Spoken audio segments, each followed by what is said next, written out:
Bienvenue tous dans l'émission Kanguka. Mon nom est Chris Nkumana. Aujourd'hui, nous sommes jeudi. J'aimerais qu'on parle à propos du don. C'est un nouvel enseignement que j'ai appelé « Garde ton don ». Chacun de nous a un don. C'est important de comprendre que toute personne qui m'écoute, Dieu a mis un don particulier en toi. Et ton don n'est pas forcément mon don. Chacun a un don selon le plan de Dieu. Beaucoup de chrétiens croient qu'ils n'ont pas de don et ils prient pour avoir un don. Mais j'aimerais te dire que tu as déjà un don. Tu devais plutôt prier pour découvrir le don que Dieu a mis en toi selon son plan parfait. Mais dans cet enseignement, je veux qu'on comprenne que même si tu as un don, si tu ne l'utilises pas comme il faut, tu peux perdre ton don. Dieu t'a donné un don, mais c'est à toi de le garder et de le préserver pour ne pas le perdre. Aujourd'hui, nous allons lire dans Apocalypse chapitre 3, verset 11. Apocalypse chapitre 3, verset 11, il est dit « Je viens bientôt, retiens ce que tu as, afin que personne ne prenne ta couronne. » Ici, bien sûr, on parle de la couronne de la vie. Quand on est sauvé, ceux qui seront sauvés auront une couronne et c'est certainement lié à la vie éternelle, mais il n'y a pas que cette couronne. Tout ce que tu fais ici, en utilisant ton don, tu auras une couronne, tu auras une récompense au ciel. Mais pourquoi est-ce qu'on dit garde ce que tu as? Donc, c'est-à-dire que quelque chose que Dieu t'a donné, tu es appelé à garder la chose afin que personne ne prenne ta couronne. Donc, si quelqu'un peut prendre ta couronne, c'est-à-dire qu'il a la récompense de ce qui t'appartenait, la récompense qui devrait venir vers toi ira vers quelqu'un d'autre parce que tu n'as pas gardé ce que tu as. Donc il y a quelque chose que Dieu t'a donné et la parole de Dieu te demande de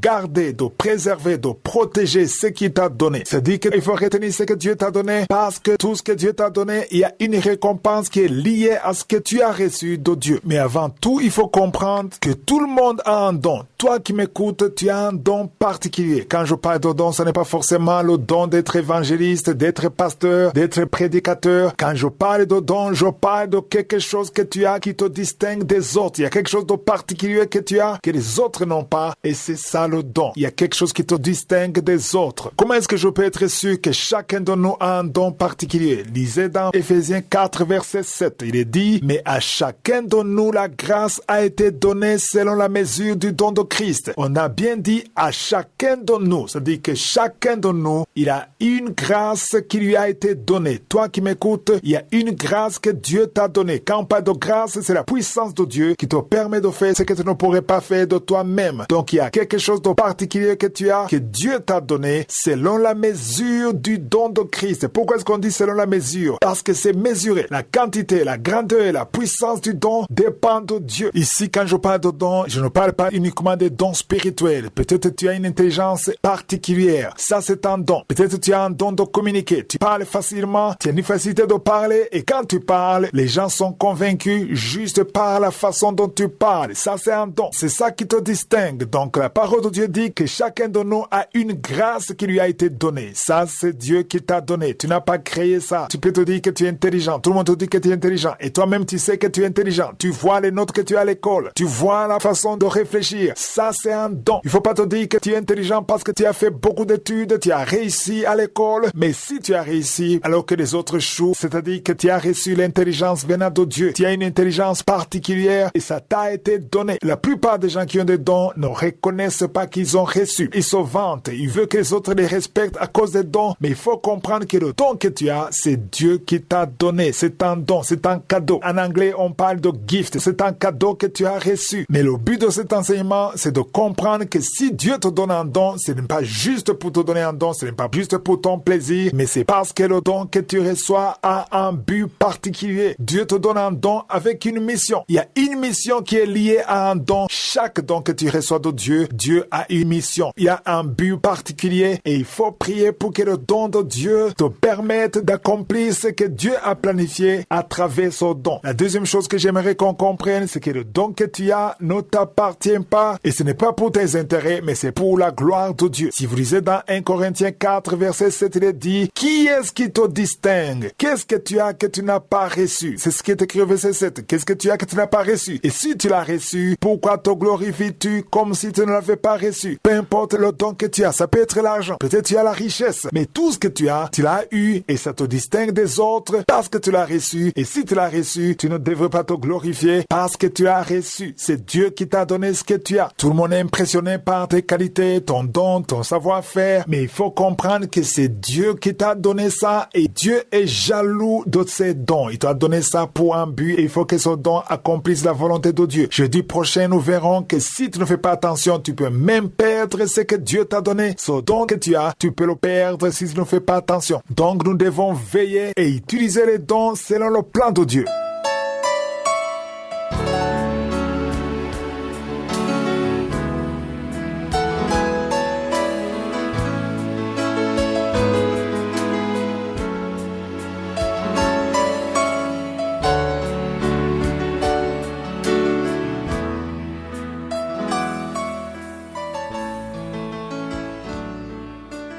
Nous sommes maintenant dans le moment consacré à l'enseignement. Nous continuons avec l'enseignement que j'ai intitulé « Qui est le Saint-Esprit ?» Hier, je vous ai montré comment le Saint-Esprit guidait les apôtres dans tout ce qu'ils faisaient. Et la leçon qu'il faut retenir, c'est qu'il faut d'abord écouter le Saint-Esprit avant de prendre une décision. Aujourd'hui, les enfants de Dieu, même la plupart des serviteurs de Dieu, prennent des décisions sans considérer la vie du Saint-Esprit. Nous sommes parfois dans la faiblesse parce qu'on voit des opportunités et on garde notre attention sur les intérêts visibles sans consulter le Saint-Esprit. C'est important de consulter le Saint-Esprit avant de prendre la décision d'aller étudier aux États-Unis, en Europe. Demande l'avis du Saint-Esprit. Souvent, on ne consulte pas le Saint-Esprit. Au contraire, on prie pour que le Saint-Esprit nous aide. On prie pour que Dieu nous aide à aller où on veut aller. Tu veux aller aux États-Unis, tu veux aller en Europe, tu es en Afrique. Tu vois l'opportunité d'aller étudier, de faire de bonnes études et tu pries pour que Dieu t'aide à avoir le visa, mais tu ne demandes pas l'avis du Saint-Esprit. Avant de prier pour le visa, prie pour savoir la position du Saint-Esprit. Qu'est-ce que le Saint-Esprit veut? Toi qui es un enfant de Dieu, la parole de Dieu dit que tu es conduit par le Saint-Esprit selon Romains 8,14. Tu es conduit par le Saint-Esprit. Donc, il faut toujours demander la vie du Saint-Esprit. Quelle est la position du Saint-Esprit? C'est pour cela qu'aujourd'hui, même les chrétiens passent par les mauvaises voies. Tu passes par des mensonges. Tu cherches des faux documents pour avoir ce que tu veux. Tout ce que tu veux, c'est avoir ce visa. Tout ce que tu veux, c'est avoir les documents. Peu importe les moyens, tu passes par les mensonges, tu passes par les mauvaises voies parce que tu veux absolument avoir ce que tu veux et tu pries même pour que Dieu t'aide, alors que tu sais que tu es dans la mauvaise voie. Tu n'es pas dans la droiture et tu veux que Dieu t'aide. Normalement, tu devrais d'abord prier pour savoir la position du Saint-Esprit, parce que quand tu sais que le Saint-Esprit te soutient, il créera le chemin de la droiture, parce que le Saint-Esprit est saint. Il est à part. Il ne passe pas par les mauvaises voies, il passe par la bonne voie et le Saint-Esprit saura comment tracer le chemin lui-même. Et quand tu veux écouter le Saint-Esprit, il te parlera. Même quand tu ne sais pas comment capter sa voix dans ton esprit, il peut influencer les circonstances. Tu peux essayer d'aller quelque part, le Saint-Esprit ferme la porte. Par exemple, tu peux prier pour le voyage, tu cherches un visa, et si le Saint-Esprit ne veut pas, il peut fermer et on va te refuser le visa parce que lui ne veut pas. Et si tu as prié pour que le Saint-Esprit lui-même guide ta vie, quand on te refusera le visa, tu ne vas pas pleurer parce que tu auras demandé au Saint-Esprit d'agir. Donc le Saint-Esprit parle par plusieurs voies. Il peut parler à ton cœur, il peut parler par les circonstances. Ou bien parfois tu sens que tu manques la paix dans ton cœur et c'est le Saint-Esprit qui te parle. Quand tu veux vraiment écouter le Saint-Esprit, tu sauras sa position. Et si je peux aussi m'adresser aux prédicateurs, aux évangélistes, aux pasteurs, on peut t'inviter à aller quelque part pour prêcher l'évangile. Et on te promet de couvrir tous les frais. On va payer l'hôtel, on va payer le billet d'avion. Tout est couvert. Et tu crois que c'est une opportunité parce que tout est couvert. Mais cela n'est pas une preuve que c'est le Saint-Esprit. Même si tout est couvert, même si on paye le billet d'avion, il faut d'abord prier pour savoir ce qui se passe avec le Saint-Esprit. C'est ce qui m'arrive souvent. On me dit, on t'invite, on va tout payer. Et quand je prie, je sens que le Saint-Esprit me dit que ce n'est pas le moment. Donc il faut toujours demander l'avis du Saint-Esprit. C'est pourquoi hier, je vous ai montré dans le livre des Actes des Apôtres, chapitre 16, versets 5 à 6. Au verset 5, on dit que les églises se fortifiaient dans la foi et augmentaient en nombre de jour en jour. Et au verset 6, il dit, ayant été empêchés par le Saint-Esprit d'annoncer la parole dans l'Asie, ils traversaient la Phrygie et le pays de Galatie. En fait, ils ont traversé la Phrygie et le pays de Galatie, mais ils continuaient. L'objectif, c'était d'aller en Macédoine. Mais une question que je vais vous poser, est-ce qu'en Asie, il n'y avait pas de païens? Les païens qui avaient besoin de la parole de Dieu. Bien sûr qu'ils avaient besoin de la parole de Dieu. Ils avaient besoin de l'évangile. Mais le Saint-Esprit ne voulait pas qu'ils aillent en Asie parce que ce n'était pas le temps de l'Asie. C'était le temps d'aller en Macédoine parce que Dieu avait un autre plan. Donc il faut écouter le Saint-Esprit. Ce n'est pas qu'il n'aime pas les Asiatiques, mais ce n'était pas le moment. Il faut suivre la voie du Saint-Esprit. Ça arrive souvent aux jeunes fiancés qui veulent se marier. Tu as vu une fille, tu trouves qu'elle est belle, pas parle bien, elle prie, elle a toutes les qualités que tu veux et tu tombes même amoureux et tu commences à prier pour que Dieu permette que vous soyez mariés alors que tu n'as pas demandé la vie du Saint-Esprit. Elle peut être belle, elle peut être une belle fille, elle peut avoir toutes les conditions que tu veux alors que ce n'est pas le plan de Dieu pour que tu épouses cette fille. Peut-être cette fille est réservée à quelqu'un d'autre. Il faut toujours prier pour entendre la voix du Saint-Esprit avant de prendre n'importe quelle décision. Si je suis le vœu, je vais continuer à en parler dans Kangoka de demain. Passez une excellente journée.